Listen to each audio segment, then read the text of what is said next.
Good morning, America. You're listening to America's Voice Now. My name is Michael Evans. I'll be your host this morning. There are about 4 different stories we're going to cover on our segments this morning. One is in reference to the Missouri House passing HB 436, the Second Amendment Preservation Act. We'll cover that in just a moment. The second is a recent article out about suspects in the Boston bombing not being licensed to own guns. And we're going to analyze that in just a few moments.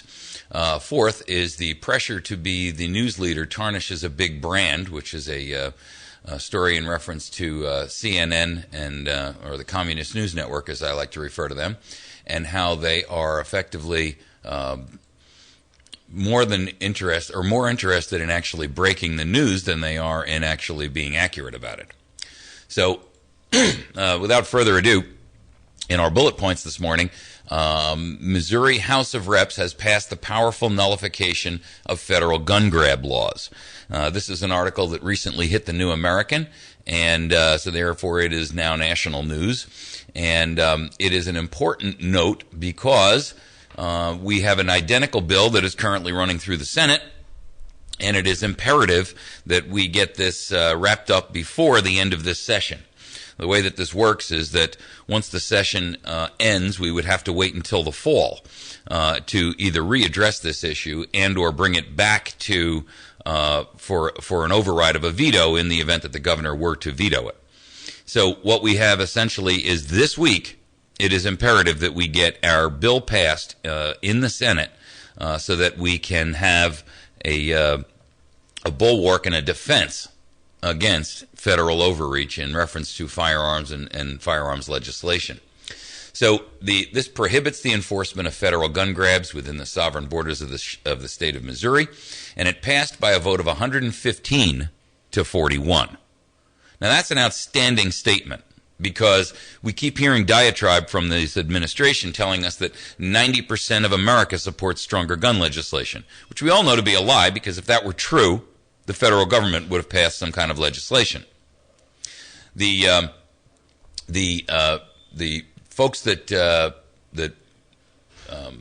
voted against this are typically those individuals who have, for all intents and purposes, consistently bent to the liberal and progressive mentality, and so therefore we should, and I'll try to put a list of who they are up there who voted against it, so that we can contact them and let them know that we're unhappy with their decision. Now, this is the legislation that was sponsored by Representative Doug Funderburk, and it's been now approved for the passing approval of the first round. So basically, what this states is that anything that and which what I find very interesting about it, and what I really like about the actual language of the legislation, is that it routinely utilizes exact verbiage from Thomas Jefferson and James Madison in their nullification statutes of 1798 and 1799. So we're actually utilizing the founders' own words to make sure that everyone understands exactly what the value and the purpose of this bill is. So the Alexander Hamilton wrote in the Federalist paper number 33, if a number of political societies enter into a larger political society, the laws which the latter may enact, in other words, the larger political society, pursuant to the powers entrusted to them by its constitution, must necessarily be supreme over those societies and the individuals of whom they are comprised. But it will not follow from this doctrine that acts of the larger society, which are not pursuant to its constitutional powers, but are in fact invasions of the residuary authority of the smaller societies, will become the supreme law of the land. These will merely be acts of usurpation and will deserve to be treated as such. So basically, all of the founders understood the concept that states had actually more power than the federal government. And in exercising that through their 10th Amendment declaration, these states, and we're not the only ones, by the way, who are putting this through. Kansas has passed it. Alaska has passed it. There's a number of other states that are currently working on the legislation as well. I think quite a few others have actually passed it as well. Basically, they understood that for a state to declare a federal law null and void functions when that law is an overreach of the authority which has been delegated to the federal government. Now, we all know that the federal government is only delegated to have, 15 or 16 different unique functions, none of which have the right to override the Second Amendment of the Constitution. None. So it's important that we get this passed. Basically, what it does is this act overrides and declares null and void the provisions of the Federal Gun Control Act of 1934, the provisions of the Federal Gun Control Act of 1968, any tax, levy, fee, or stamp imposed on firearms, accessories, or ammunition, not common to all other goods and services. In other words, they could charge you sales tax, but they can't charge you a special tax based on the fact that, you have a magazine of high capacity, and they want to say, okay, if you want to own a high capacity magazine, there's a $20 tax or fee or levy or stamp on that. Any registration or tracking of firearms, accessories, or ammunition. Any registering or tracking of the owners of firearms, accessories, or ammunition. That would also apply, by the way, to the CCW violation, which Jay Nixon is responsible for, where he allowed that information to go into the hands of both the Social Security Administration and the ATF.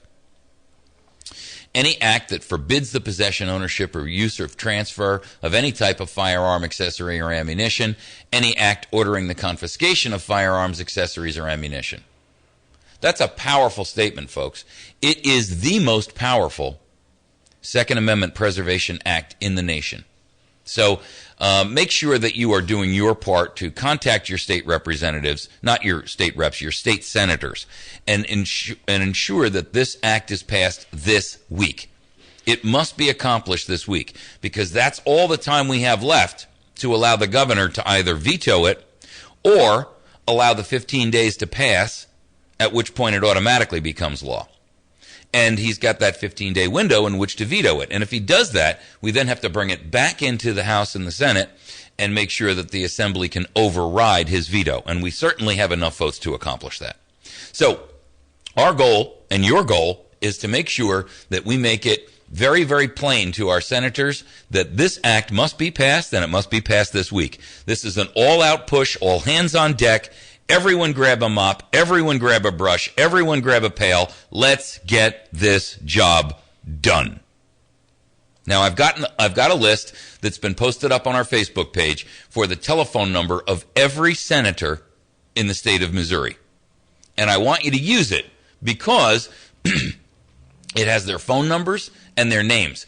I don't care if you sit down one afternoon or one evening and you literally make a telephone call to every single senator and demand that they pass this. We must make this our priority. Nothing else will do.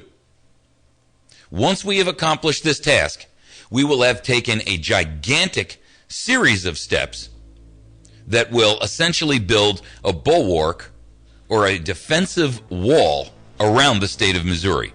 And ladies and gentlemen, that falls directly in line with Restore Missouri and its project's goals. So we're going to take a quick break. When we come back, we're going to touch on a couple of these other stories. And there's a couple of interesting articles out there that I want to analyze with you. And we'll return in just a few moments, and we'll make sure we take on those issues. You can find us on Facebook at facebook.com/America's Voice Now. You can also find this and every other show at youtube.com/America's Voice Now. And you can find our website directly on the web at www.americasvoicenow.org. Please visit us. We have a sign up there for our newsletter. We have a spot there where you can donate. We also are always looking for contributors who want to write stories and articles for our site. We'll be back in just a moment.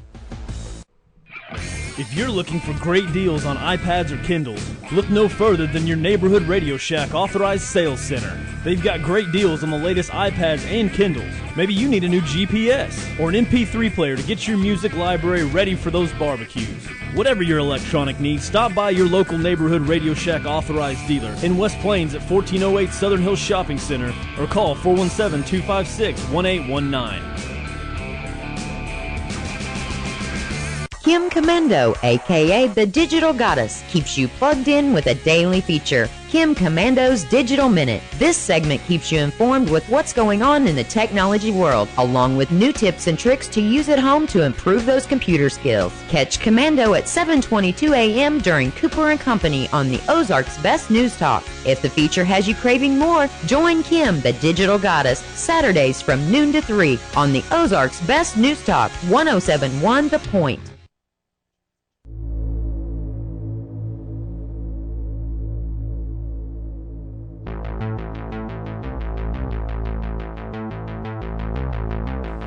All right, we're returning.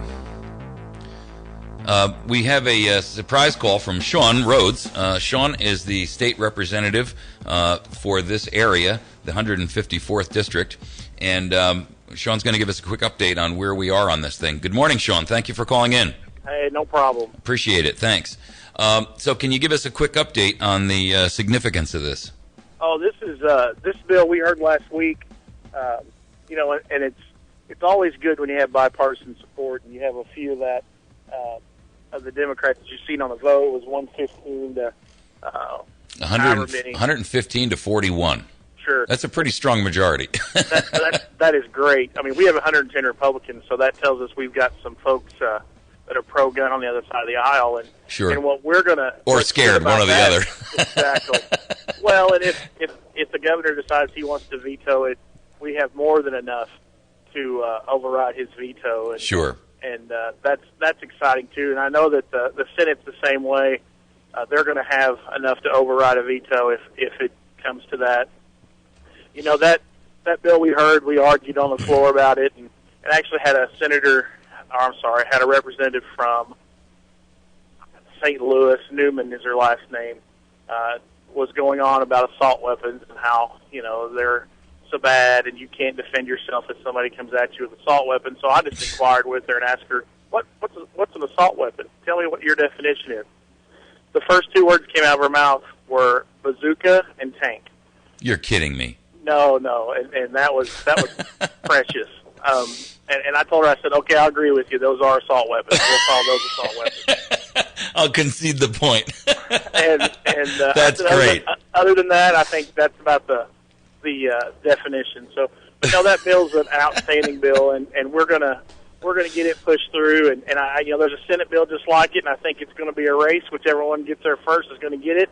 And we're going to throw it on the governor's desk. Well, according to her, I think I'm going to run down to the pawn shop after the show and buy myself a Bradley fighting vehicle. He's probably got 2 or 3 down there, and they're ready to go. They're loaded up. And, right. And that's the problem. And that's what I told her. I said, I hope that you don't go home and tell your constituents that, there are bazookas and all that just laying around for people.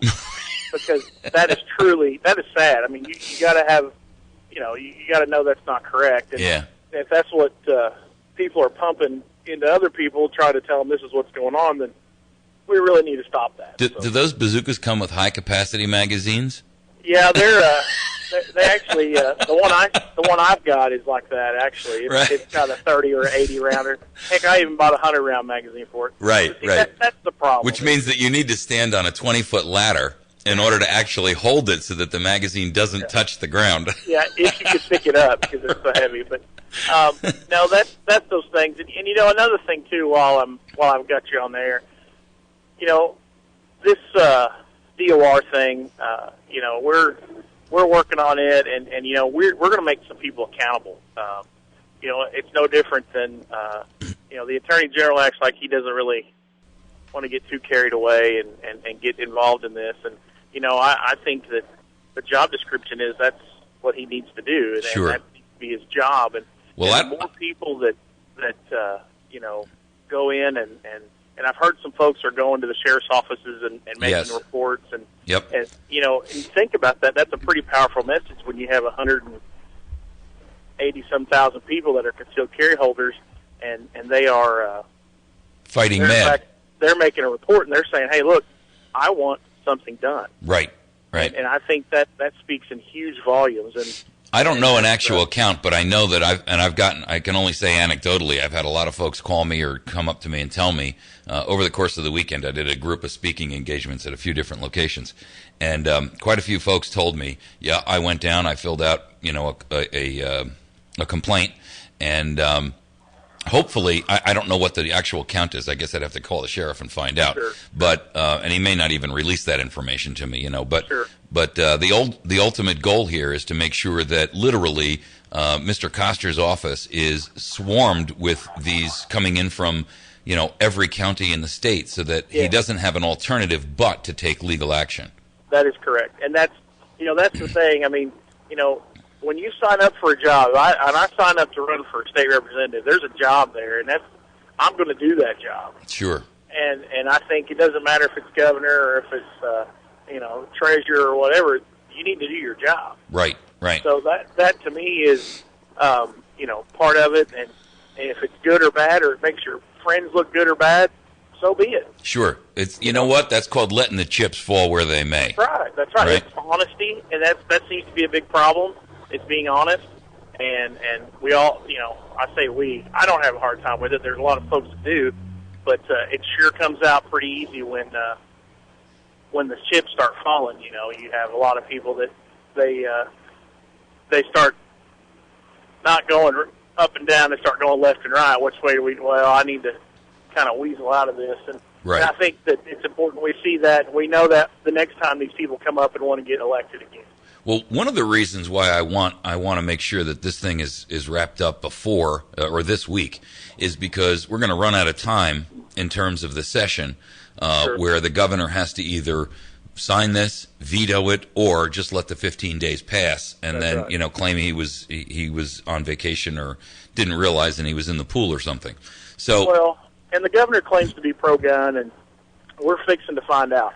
Well, you know what? He actually did at one point when we had CCW. He was a pretty strong advocate for it. Sure. But, for whatever reason, I think that a lot of that may have been political gamesmanship to get himself to the position where he could run for governor and claim, see, looky what I did back then.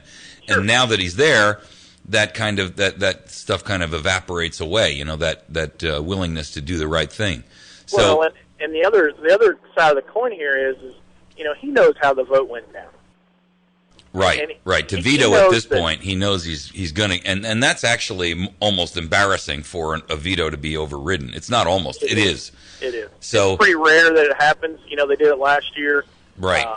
And it's one of those things that if he vetoes it, he knows he's going to have some party issues within their party because there's 4 or 5 of the Democrats that are saying, "Hey, we're pro-gun." Right.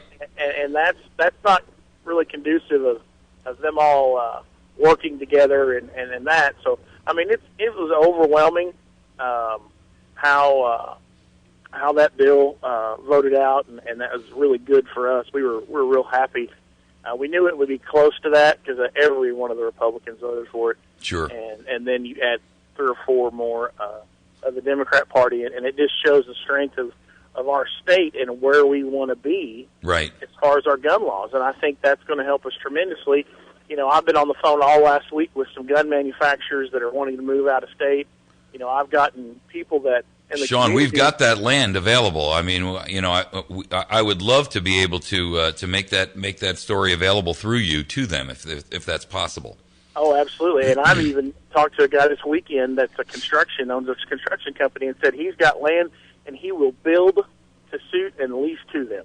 There you go. I mean, not to mention what a great opportunity for new jobs here in a state that has actually got, the ability to say to them, you know what, you can do what you want to do here in terms of a manufacturing business. We're not going to sit there and try to micromanage you. We're not going to allow the federal government to come in here and restrict you what you can do and how you can do it.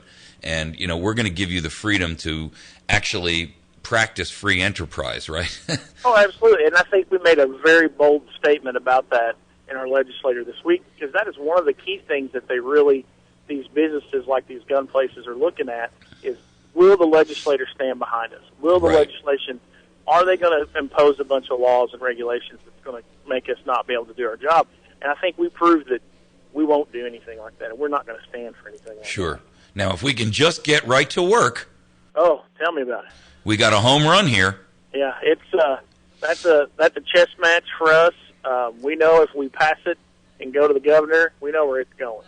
But that's okay. We've got a veto-proof majority, and let's make sure we're using that bat to hit that ball all the way out of the park while we have it. I agree, and I'll be honest with you. We can go to veto session if this bill gets pushed through pretty quick before session's out. We can move into a veto session before May 17th, and I think we can definitely get that one overridden, and that's a huge statement for us. And sure. I have absolutely zero worries. Where are we on right to work?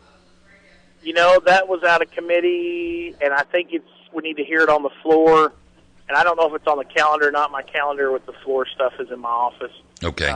So I don't exactly know where it's at. So now, the other one that has me concerned is SJR 14. That's the Senate Joint Resolution 14, which is for a constitutional amendment to declare firearms rights in the Second Amendment unalienable in the state of Missouri. But more importantly, what it really does is it gives the citizenry the knowledge that the state will defend them in the event that the federal government does try to intrude and declare, our state laws null and void, right?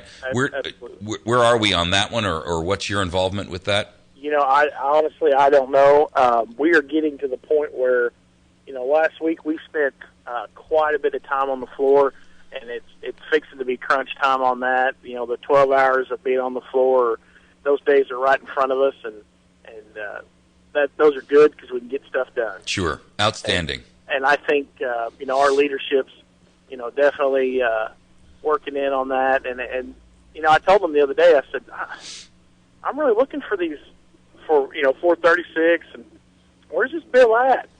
And he said, just get ready. I got you.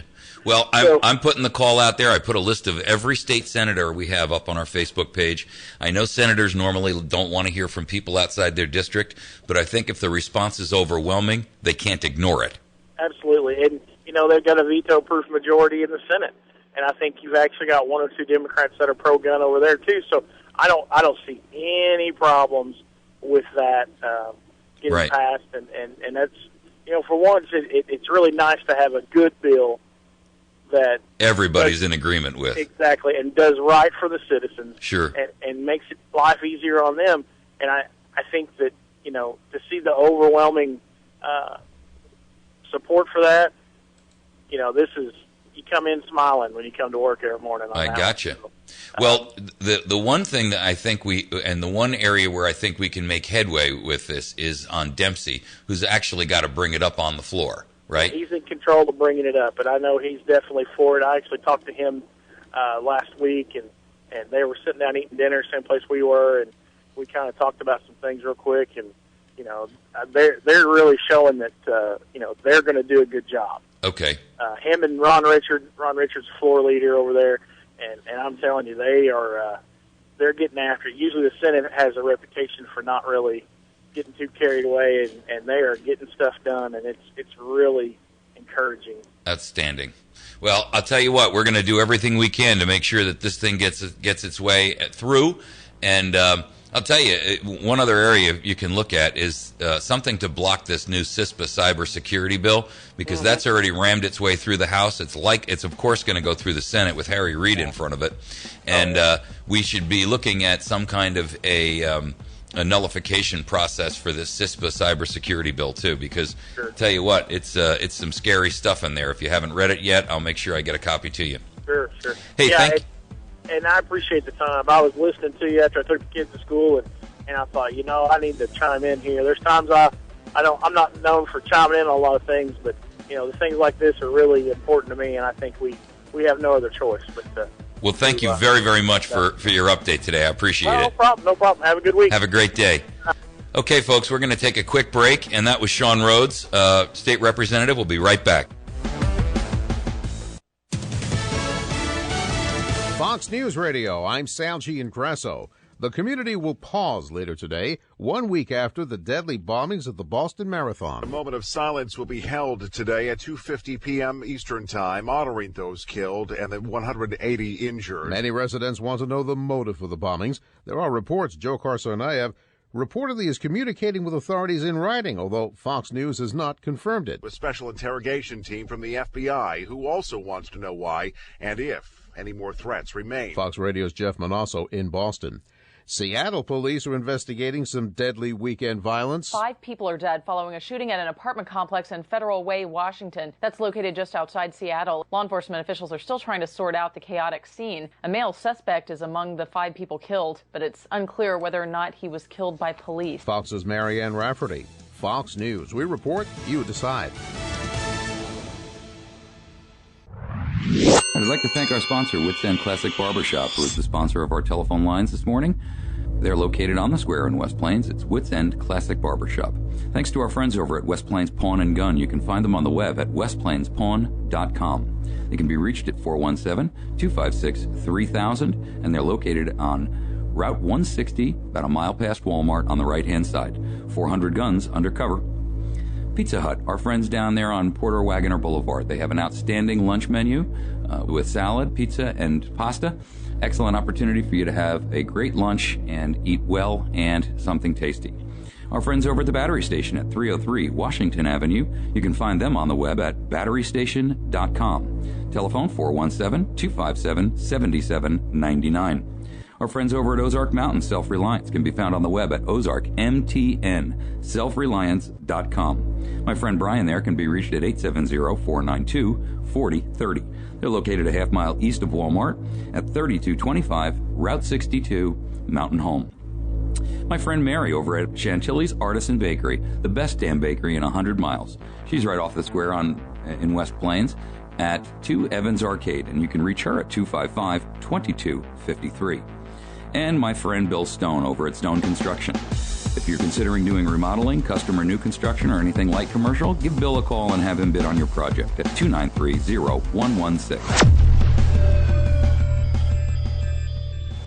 Out of 365 days a year, we celebrate holidays, anniversaries, and other important days. But there is one day you look forward to, your birthday. I wanna wish you a happy birthday. Ryan's Steakhouse of West Plains is proud to bring you the Birthday Club weekday mornings with Cooper & Company. Our daily winner receives one buffet and a drink to Ryan's. Just call your birthdays in weekday mornings with Cooper & Company at 255-0427. Brought to you by Ryan's and the Ozarks Best News Talk. And happy birthday to you. Cha-cha-cha. Weather sponsorships are now available on News Talk 107.1 The Point. Get more information. Email info@diamondmediaradio.com for complete details. For the Point Weather Center, for this morning, a partly cloudy sky, mostly sunny through the day with a high near 70. Increasing clouds this evening, thunderstorms develop later tonight, continue into the day tomorrow. Severe storms are possible, low tonight 52, high tomorrow 62. Wednesday, sunshine with a high 58. I'm meteorologist Jim Minaldi. For more information, visit my1071thepoint.com. The area's best selection of firearms, ammunition, and accessories can only be found at West Plains Pawn and Jewelry. Online at westplainspawn.com. Top of the line, new and used optics from Nikon, Leopold, Burris, Redfield, Zeiss, and Schmidt & Bender. Ask about their selection of binoculars, laser sights, and night vision goggles. With new arrivals every week, the area's best selection of firearms, ammunition, and accessories can only be found at West Plains Pawn and Jewelry, 1713 West U.S. Highway 160, or shop online at westplainspawn.com.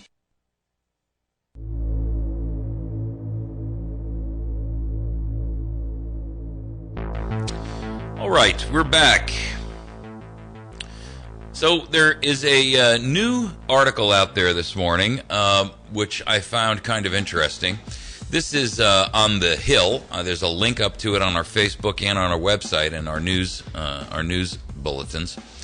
And basically, this article starts out with the fact that these 2 suspects in the Boston Marathon bombings, were not licensed to own firearms, as reported by Reuters. The news that the suspects were not authorized to own firearms will likely add fuel to calls for tougher gun laws. Well, wait a second here. I mean, here's the problem with this kind of talk. One, Of course they weren't licensed to own a firearm because they're criminals. They also weren't licensed to murder. They also weren't licensed to build bombs. They also weren't licensed to carjack. They also weren't licensed to drive through a phalanx of police officers. They also weren't licensed to shoot in the streets. I mean, the assumption and the concept that a gun law would have limited these guys from their actions is absurd on its face. And I personally find it offensive that they're going to try to equate these guys with law-abiding citizens and Americans who actually would have been far better off in Boston if they actually were armed. I mean, I'm going to turn this article around on its head. The scene that we watched over the course of those few days was reminiscent of a movie where martial law was declared. And I got to tell you something.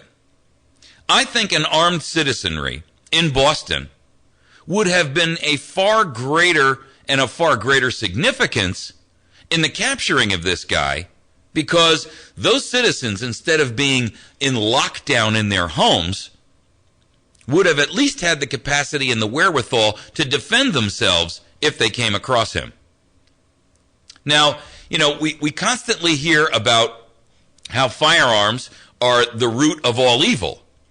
Well, let me tell you something. These guys didn't use a firearm to commit the initial crime that they were being chased around for.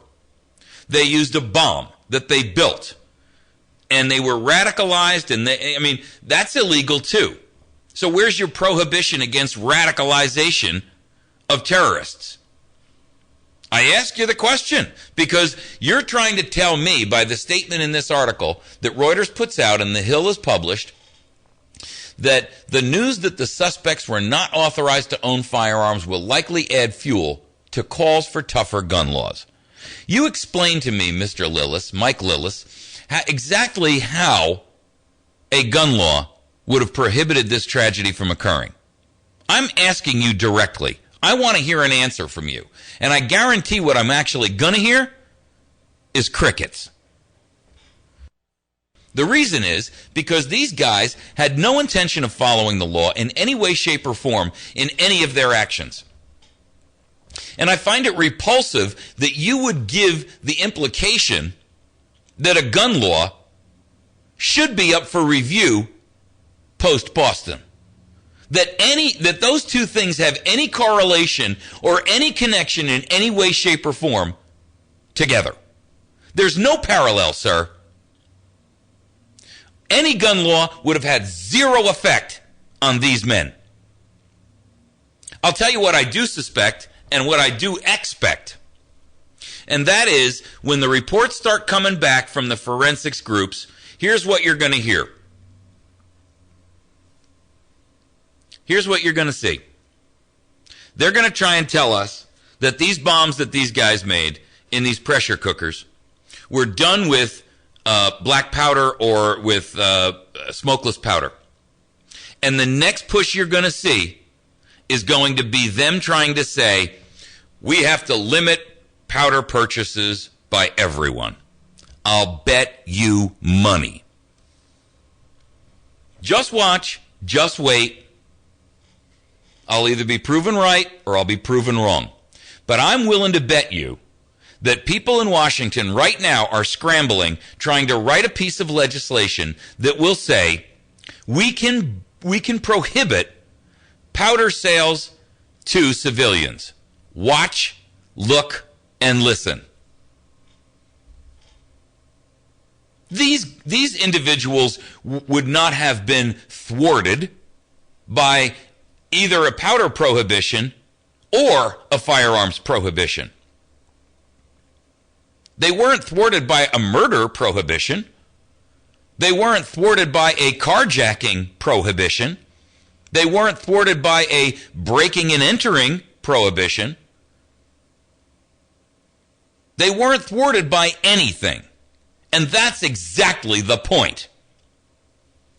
Laws that limit 100 million Americans from exercising their rights to prohibit 0.0000001% of the population from doing some kind of a deranged and mentally psychotic episode have no value.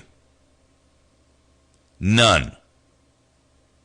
And I defy anyone in either a state and or a federal government to explain to me how a gun prohibition would have affected this Boston situation one single iota. It's not possible. But the progressive ilk in this country will rely upon what? Emotion. Because there's no logic, there's no reason, there's no critical thinking skills associated with this. This is all about ideology. It is all about absolute dictatorial control. It is all about influencing people with emotion. It is never about a logical, well-reasoned, intelligent, intellectually honest conversation. And so as we watch things unfold over the course of the next couple of weeks, as more and more information becomes available, and as they start to release the reports, I mean, I get it, they're going to want to do this investigation, and they're going to have to wade through all of the facts and information. They're going to tear apart these bombs. They're going to tear apart the stuff that they found at their homes that were allowing them to build others. And the next thing you're going to see is they're going to come out with reports that are going to demonize other segments of our freedoms in an effort to say, see, if we allow people to own this, this is what will happen. Explain to me how in all the years we have sold black powder and smokeless powder for reloading, that any of that has ever been used domestically by an American in an evil plot like this. I'm telling you, I'm not even sure that there are any. I'm not even sure that there are any situations out there like that. But we're going to take one example, one scenario, and I'm telling you right now, you watch, wait, and listen and see what happens with this. I'm willing to bet big time that that's one of the next things that they come back with. Because the real goal of that is to prohibit individuals from reloading their own ammunition. The DHS is sucking the market dry, and there's a gigantic sucking sound in the firearms industry for ammunition. Even police departments are going out there. I read an article the other day that police departments are going out there and training, amazingly enough, they are being forced to train with these plastic pellet guns just because they can't find enough ammunition. Police departments are bartering ammunition between themselves. Oh, we've got a glut of 9mm, and we'll trade you that for a bunch of .223 or 40 caliber. You got to be kidding me.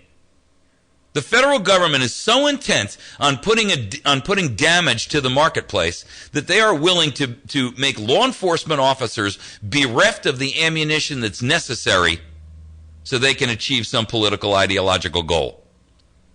I find that reprehensible. I also find it frightening, and you should too.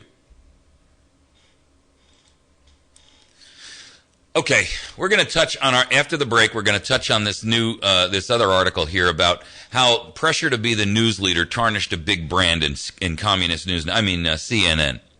Because they were the ones who came out here and broke the news and it was John King, basically, who broke the news that and it was completely incorrect, that there was an arrest made when in fact there wasn't. Turns out that, that he jumped the gun on it, right? So what they're saying is that, the damage to CNN is self-inflicted and blah, blah, blah, blah, blah. But I want to talk about something else, which is the fact that the way that this article is couched, and it's written by the New York Times, which of course ought to tell you a lot right off the bat, but the way this article is couched means that basically there are some broad assumptions that this author makes, which I completely disagree with. We'll be back in a moment and we'll talk about it, and then I'll take your phone calls on our Wits End Classic Barbershop hotline. If you're interested in chatting about this or any of the other topics we talked about this morning, you can call us at 257-1111. That's 257-1111 or 866-554-6636. That's 866-554-6636. We'll be back in just a moment.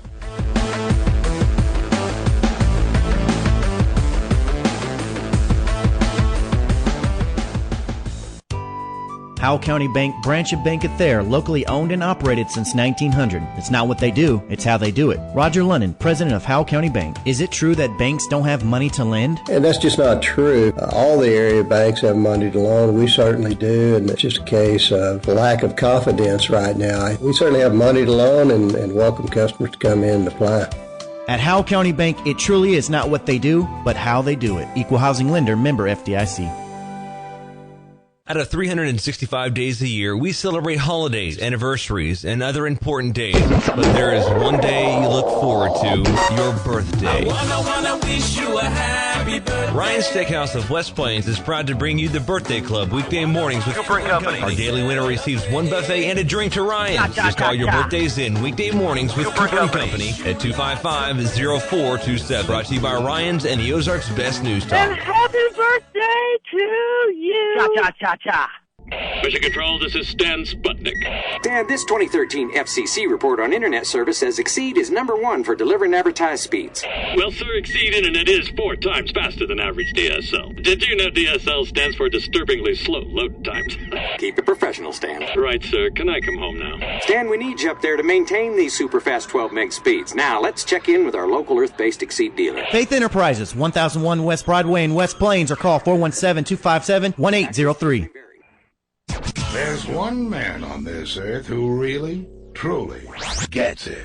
When Obama said he seeks to fundamentally transform America, he means fundamentally alter the nature of our republic, which in turn means to fundamentally reshape society and the citizens' relationship, our relationship to the federal government. The sovereign, we the people, become the subjects. Some people follow this willingly. Some people endorse it. I say hell no. Weeknights from 5 till 8, Mark Levin on the Ozarks Best News Talk 107.1.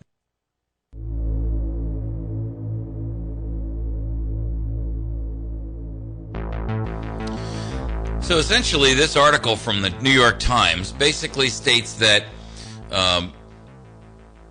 John King reported that the suspect had been arrested on Wednesday at 1:45 p.m.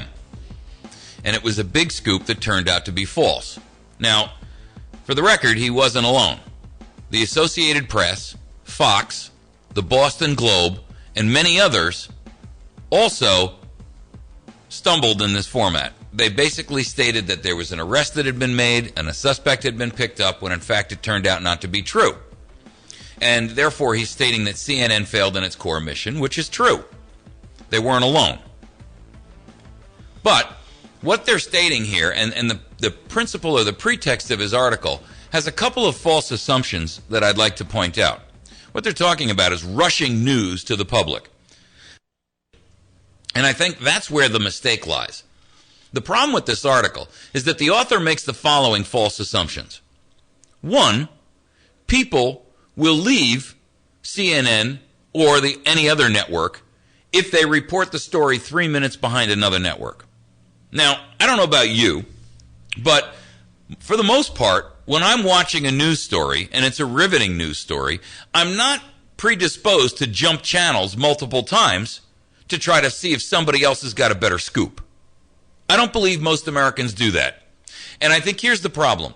These idiots who are running these networks believe that that's what we do.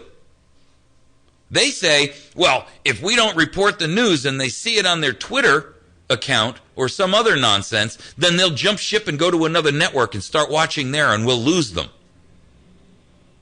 I disagree. I don't think most Americans do that. I think most of us have a news channel that we like, that we feel confident we're going to get at least some semblance of the truth. Even though it's biased, when you're talking about a situation like this isn't commentary, this is straight news reporting, and you're looking for facts, right? So their bias, while it can show, isn't going to be as glaring because it's literally unfolding as we speak. They don't necessarily have the time to layer in the bias. They can do that when they're in commentary mode, but when they're talking about straight up hard factual news, it's harder to do that. Number two, CNN thinks viewers aren't interested in accuracy, just sensationalism. And I, for one, am completely and diametrically opposed to that thinking. I don't want sensationalism. I want, as our good officer Friday said in Dragnet, just the facts, ma'am. I only want facts. I don't want your speculation. I don't want my newscaster to be running off at the mouth talking about something which he has absolutely no idea about, and it's merely his opinion. I want facts. If I want commentary, I can go to MSLSD. The simple truth is that newspapers, and of course newspapers are a little less involved because it's a 24-hour cycle before you get the news the following day. But television and radio are live real time. And here's the problem. They think we're more interested in who broke the news first, when the simple truth is we don't really give a damn. We just want the facts. And I would much rather have a reporter come out and say, we have heard other networks are reporting that an arrest has been made and a suspect has been arrested. But before we confirm that, or before we release that information to our viewers, we're going to confirm it. So what we're going to do is let you know that other networks are reporting that, but we're going to sit tight and wait until we have confirmed it independently for ourselves. That would be the right thing to do. Third, I think all of these networks make another major mistake, and that America is sitting there riveted to its TV set, wringing their hands and waiting for some new tidbit of info. That's a fallacy. We, again, want factual information. We want information only when it's available, though. We're not sitting there looking for them to make information up to keep our attention. You see, here's the problem. Like the Congress in Washington, these people are so far removed from the dirt, if you will. And when I say that, I mean from life outside of their circle of influence or sphere of influence. They're so far removed from that. They're so out of touch. It's like a guy in Washington who's trying to pass legislation on farmers, and he hasn't had dirt underneath his fingernails in 45 or 55 years. Maybe never. He hasn't grown anything. He's never raised an animal except maybe a cat or a dog. And how he or she proposes to pass legislation when they have absolutely no clue about what's going on, it's disingenuous. And so these news networks get caught up in the same mantra that they have to be constantly making sure that we are not willing to leave, and they're willing to throw anything out there about what this topic is about, including supposition. And because they're so wrapped up in their own little sphere of influence, they have no idea that that's not what we want. We're not sitting there wringing our hands saying, oh my goodness, I hope CNN is the first to report. The truth of the matter is, up until CNN began reporting that, no one else even knew about it. And when they had reported it, and before they were able to retract it, most people didn't jump to another channel. And I'll tell you this, those networks that didn't report that an arrest had been made erroneously, I guarantee you that nobody said, oh, I'm going to leave my favorite news network and go over to CNN because they've got a new scoop. They never even knew CNN had reported it. So the scam here that they're playing on themselves, which affects you, is that you're sitting there with bated breath, waiting for some crumb of information to fall off the table, and that's your primary focus. I disagree. We all wanted to know what happened, but we were all sitting there going on with our daily lives. We were at work, we were at school, we were at church. We were doing the things that we normally do. Some of us tuned in on the radio. Some of us read something on our phone or jumped on the web and read from a newspaper to see what was, or read from a website to kind of keep abreast of it. But we weren't sitting there hanging with bated breath, taking a complete vacation from life. And it's absurd for these people to actually think that's what we're doing. One of the most interesting statements in this guy's article was that the Boston Police Department actually tweeted out a confirmation that the arrest had finally been made before any news outlet could confirm it. Now, I find that disturbing, and I'll tell you why. What that tells me is that the Boston Police Department is more interested in being in the news business than they are in being involved in the public safety business. I mean, let's be real. Why is the Boston Police Department attempting to scoop news organizations? Their job should have been to disseminate that information to all parties simultaneously and equally. No inside scoops. They should have had someone come out on the front steps and say, we've got an announcement to make. We'll meet in 5 minutes. All news organizations should be here. And then they should have delivered that news uniformly, across the board to all news organizations together. Not attempt to scoop them by tweeting. I mean, what police department has their own Twitter account anyway?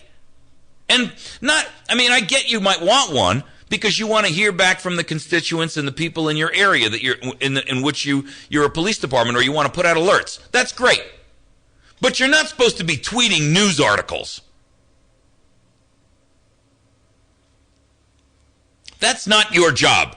Your job is to protect the public, not be a news organization. We've got a plethora of those out there. We've got millions of news organizations. So why is it the police department in Boston is actually trying to outdo the news organizations? I mean, it serves no purpose.